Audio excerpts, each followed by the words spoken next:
Salam YouTube, this is Yan and Flo. We've just finished our trip in Iraq, and here in this video we want to give you some traveling tips to Kurdistan, Iraq. First thing is a visa. So it's actually a different visa process. It's visa on arrival. You can just get there as a EU citizen, as a Chinese citizen also. For most of the countries you get visa on arrival. Yeah.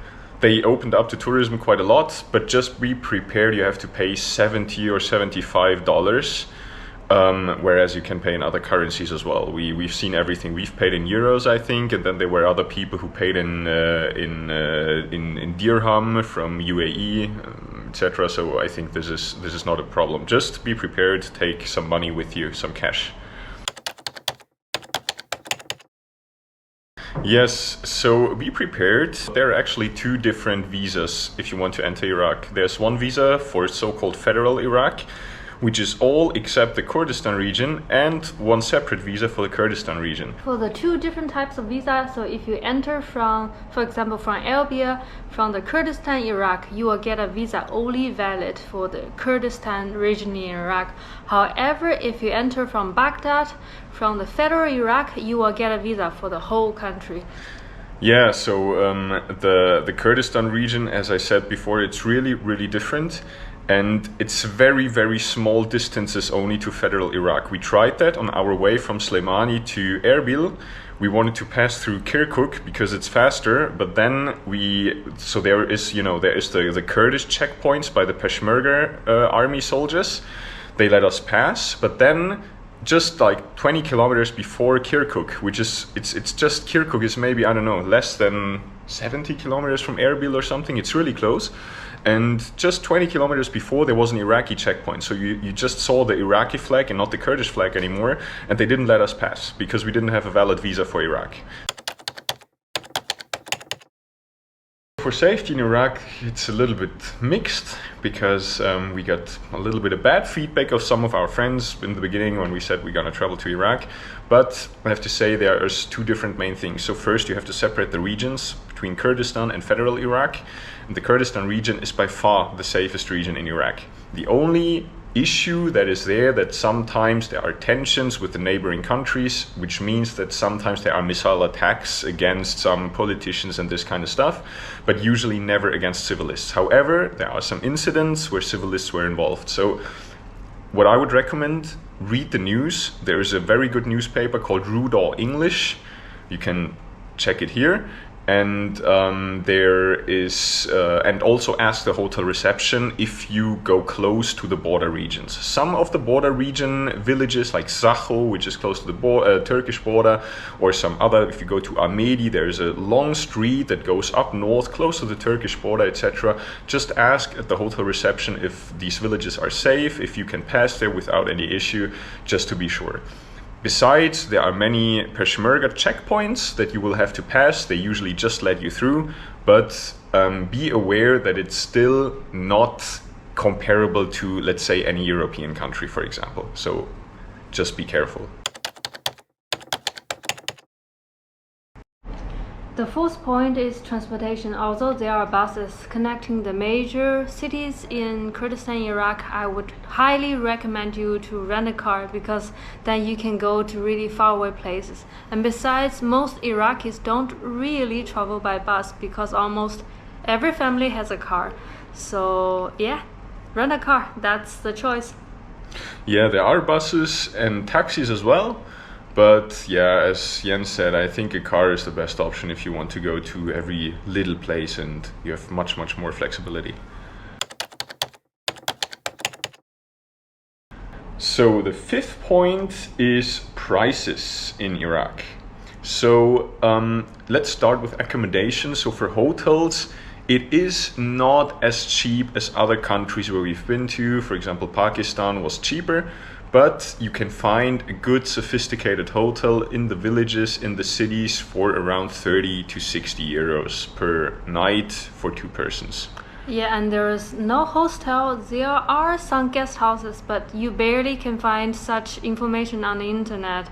If you really want cheap accommodation, I would recommend you to ask some locals or try couch surfing. I heard that couch surfing works quite well in Kurdistan, Iraq. but in general accommodation it will be a little bit more than what you can expect. And besides that, food is fairly cheap. Yeah, food is quite cheap, and also other things were not that expensive. Like like gas. Yeah, gas is quite cheap. Clothes are quite cheap. I did a haircut in Iraq as well, which was not too expensive, and all this kind of services is rather cheap. And renting a car is not that cheap. Yep, we paid like $70 a day. Well, we got a big car and stuff, but it's really not that different from European prices. Maybe the guy ripped us off, we don't know.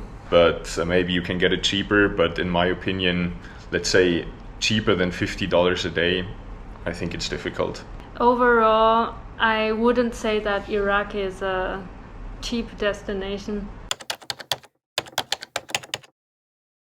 The sixth point is hospitality. I found Iraqi people, they are very welcoming, very warm, because when we are walking down the street, sometimes they would say hello, welcome to Iraq, but compared with Iranians or Turkish, to my experience, they are a bit shy.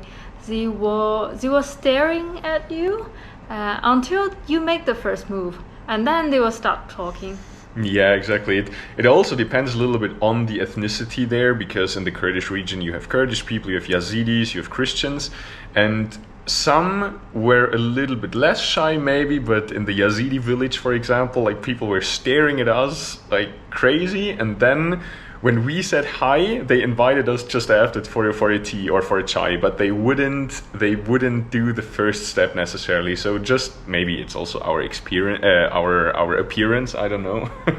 Maybe we look too scary. No, I'm kidding. But I think just do the first step, and then I think you will have a great experience with Iraqi people. Yes, and make some Iraqi friends. Yeah.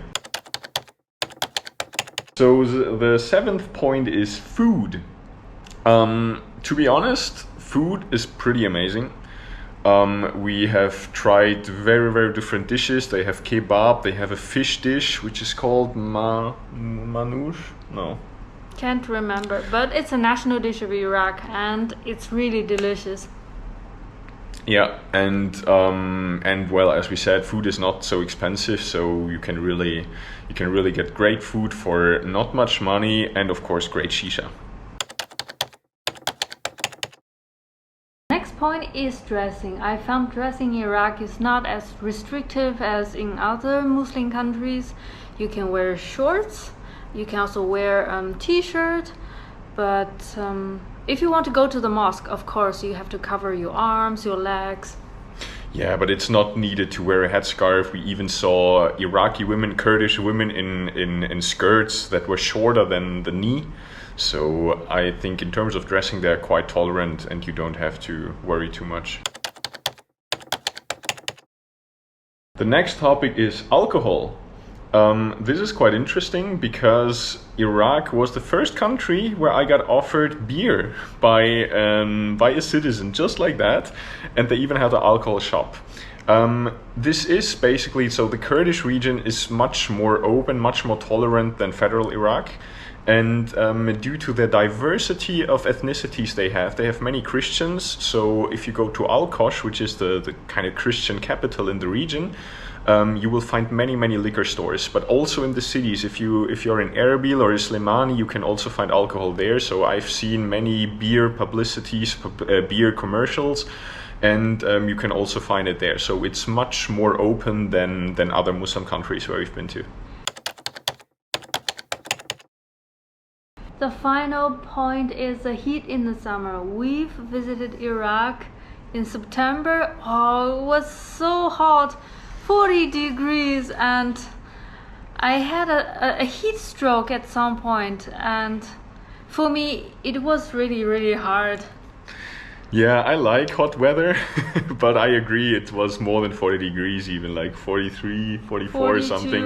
Yeah. It was crazy. At some point, it's really, you're just sweating. You wait until you can get back to the car or to some mall or whatever where there's an air condition. But yeah, so be aware that in summer it can be hot. So the perfect travel time, I wouldn't recommend to go there during summer. Yeah, the best time is actually near the spring. or in late autumn when it's not too hot. Yeah. So we hope we can visit Iraq next time in the spring. Exactly, and hopefully the federal Iraq as well. So that's the end of the traveling tips. I hope those will be helpful for you. Thanks for watching. And see you next time. A few days before the video is scheduled, today I read news that Iran attacked Iraqi Kurdistan with suicide drones and missiles. Iran accused Iraqi Kurdistan of fueling up the recent protest triggered by the death of Mahsa Amini. So although Iraqi Kurdistan remains the safest region in Iraq, this region remains quite volatile and things can change really fast.